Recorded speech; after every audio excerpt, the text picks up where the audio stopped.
সুপ্রিয় শিক্ষার্থী বন্ধুরা, আসসালামু আলাইকুম। আশা করি তোমরা সবাই ভালো আছো। সো আজ আমরা গণিতের ত্রিকোণমিতির সূত্র নিয়ে আলোচনা করব, যেগুলো তোমরা যারা নবম দশম শ্রেণীতে তোমরা যারা আছো, তোমাদের জেনারেল ম্যাথ যেই সাবজেক্ট ওইখানে তোমাদের কাজে লাগবে।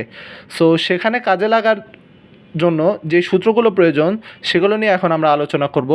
সো দেরি না করে শুরু করা যাক।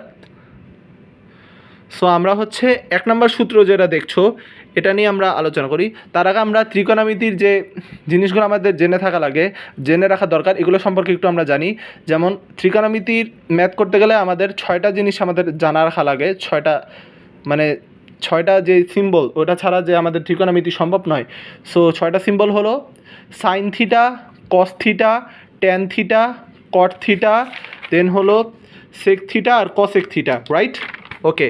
সো তবে এই থিটা জিনিসটাকে আবার সাইনে, কজে, টেনে বা থিটার জায়গায় এ বি সি ডি যা মন চায় দেওয়া যায়, সেটা সমস্যা না। কিন্তু এইটা দিয়ে আসলে কোন জিনিসটাকে ইন্ডিকেট করে সেটা সম্পর্কে এখন আমরা একটু ডিটেলসলি আলোচনা করব।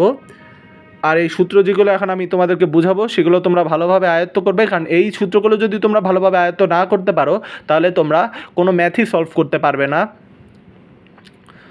সো 1 নম্বর সূত্র যেটা, এটা নিয়ে আমরা একটু আলোচনা করি। এখানে আমরা কি দেখছি? সাইন থিটা সমান হবে কি? লম্ব ভাগ অতিভুজ। এখানে একটা, আর শোনো, সবসময় একটা কথা মনে রাখবে যে ত্রিকোণমিতির সূত্রগুলো সবসময় একটি সমকোণী ত্রিভুজকে বেস করে, সমকোণী ত্রিভুজের উপর বেস করে এই সূত্রগুলো প্রতিপাদন করা হয়। বুঝতে পেরেছো? সো আমরা তো ইতোমধ্যে জানি যে একটা সমকোণী ত্রিভুজের এটা হলো ভূমি, এটা হলো লম্ব, উচ্চতা, আর এই যে এসি যেটা, এটা হচ্ছে অতিভুজ, রাইট? দুঃখিত, এই অতিভুজ লম্ব ভূমি কোনটা কিভাবে বোঝায় সেটা তোমাদেরকে আমি পাশে লিখে দিতে ভুলে গিয়েছিলাম, বাট এখন লিখে দিয়েছি। তো তোমরা চিত্রটা ভালোভাবে লক্ষ্য করো। একটা সমকোণী ত্রিভুজ, বি হলো এখানে কোণ, বি এর মান হলো 90 ডিগ্রি।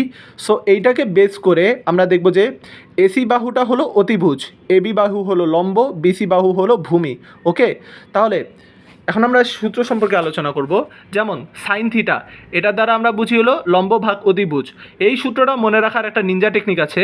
সেই টেকনিকটা হচ্ছে সাগরে লবণ আছে।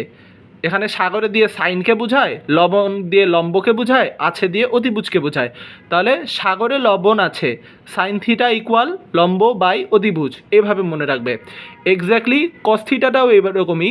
কস থিটার সূত্র হচ্ছে ভূমি বাই অতিভুজ বা ভূমি ভাগ অতিভুজ। আর এটা মনে রাখার সহজ টেকনিক হলো কবরে ভূত আছে, এই ছন্দটি দিয়ে। এখন আমরা দেখব হলো ট্যান থিটার সূত্রটি। Tan theta equal sine theta by cos theta. ঠিক আছে, আমরা সাইন থিটা কি জানি? লম্ব বাই অতিভুজ ডিভাইডেড বাই কস থিটার মান কি জানি? ভূমি বাই অতিভুজ। ঠিক আছে, এটি আমরা লিখেছি।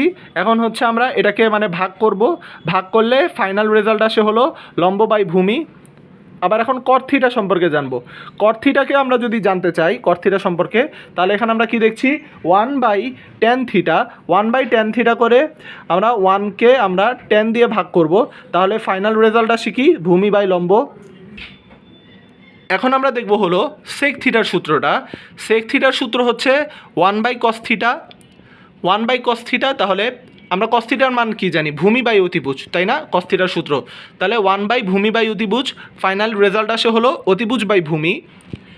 এক্স্যাক্টলি কসেক থিটার বেলায়ও আমরা কসেক থিটা কি জানি? 1/sin theta.